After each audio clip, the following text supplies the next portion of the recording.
সারা বাংলাদেশে তৃণমূল পর্যায়ে খেলাধুলাকে ছড়িয়ে দিতে চাই।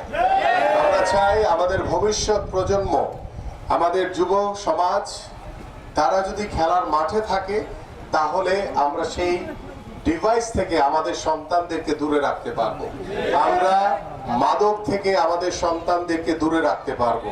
সর্বোপরি আমরা একটি সুস্থ জাতি গড়ে তোলার জন্য খেলাধুলার কোনো বিকল্প নেই। কার্যক্রম শুরু হয়েছে এবং আশা করি দ্রুত সময়ের ভিতরে এখানে আমাদের যে